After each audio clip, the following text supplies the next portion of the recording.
first unique character in a string. So in this problem, we're given a string s, and we need to return the first unique character that appears within the string. So in this example, s is equal to LeetCode. Is L a unique character? Yes, since it only appears once. And so we need to return the index of L, which is in position 0. Also within this example, T, C, O, and D are all unique characters. However, they do not appear first. Like I said, we need to return the first unique character, which is L. In this example, S is equal to love LeetCode. Is L a unique character? No, it appears twice. Is O a unique character? No, it also appears twice. Is V a unique character? Yes, it only appears once. So we need to return V, which is at position 2, since this is 0, 1, and 2. Similarly, T, C are also unique characters, but the V comes first, so we need to return V, not T and C.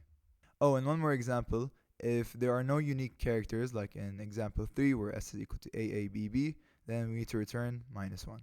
So the way we're going to solve this is we're going to create a map, and we're going to loop through the characters in our string, and we're going to create sort of a counter for each character in a string that counts how many times it appears in that string. So our map is going to store character as its key, and the value is essentially the frequency of that key, or the number of times it appears in our string. So first things first, we need to create a map which has key, or has character as its key and integer as its value, and we can call this map is equal to new hash map.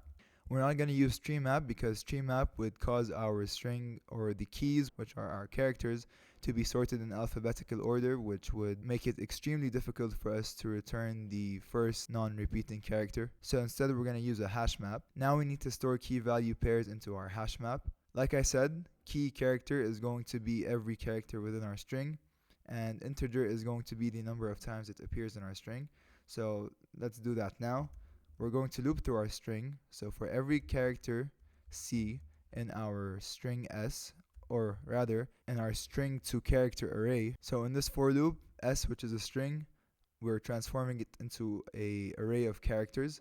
So it's going to store each character in an array, and we're going to loop through these characters. Now within our map, we're going to start storing key value pairs. So map.put, as a key, we're going to put the character C, which we're on. And as a value, what we're going to put is map.get, or default, C 0 plus 1. So what does this line of code mean? Well, in our map, we're going to put C, which is the character that we're on, as a key. This is quite self-explanatory. Now, map.getterDefault C 0 plus 1. What this is going to do is map.get C. In other words, if C already exists in our map, we're going to get the value of C. And if it doesn't exist in our map, so or default, then we're going to assign it a value of 0. And regardless of the value, we're going to add 1 to account for the character which we're currently on. So to illustrate, in our first iteration, for every character C in s.toChar array, we have a character array filled with all these letters, if we take example 1. And the first character that we're iterating is, or we're looking at, is L. Okay, well, we're going to put L into our map. And now we're going to map.get L, but L doesn't exist currently in our map. So instead, we're going to or default 0. So now we assigned L a value of 0. And now we need to account for the L which we're currently on, since it appears once. So we add 1 to that. If we take a look at E, so we're going to put E into our map, and its value is going to be map.getterDefault E, which doesn't exist. So instead, or default 0. So now we assign it a value of 0, and we need to account for the E which we're currently on. So we add 1, and now we have a map that contains L with a value of 1 because it only appears once so far, and a value, a key of E, which also has a value of 1 because it only appears once so far. The second time we increment, we're also on E. So map.put E is going to override the E that already exists in our map, and we're going to do map.get or default. In this case, map.get E already exists and it has a value of 1. So we're going to map.get 1, and we're going to add 1 to it to account for the E which we're currently on.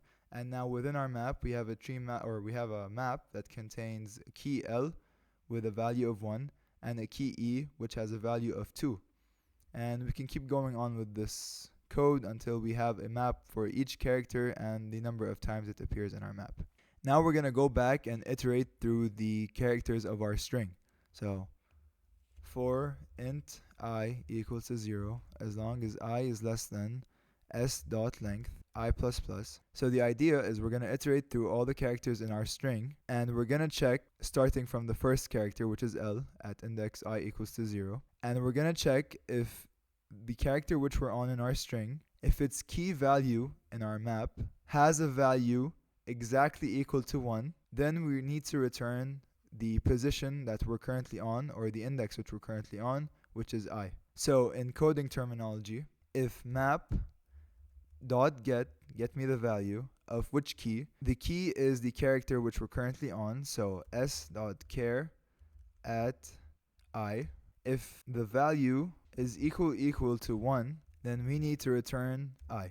Otherwise, if the for loop successfully terminates and we do not return a value of I, so in other words there are no unique values, then after we leave our for loop, which is right here, we need to return -1. So let's test our code, and there we go. So that was the first unique character in a string problem on LeetCode. I hope you found that video helpful, and thanks for watching.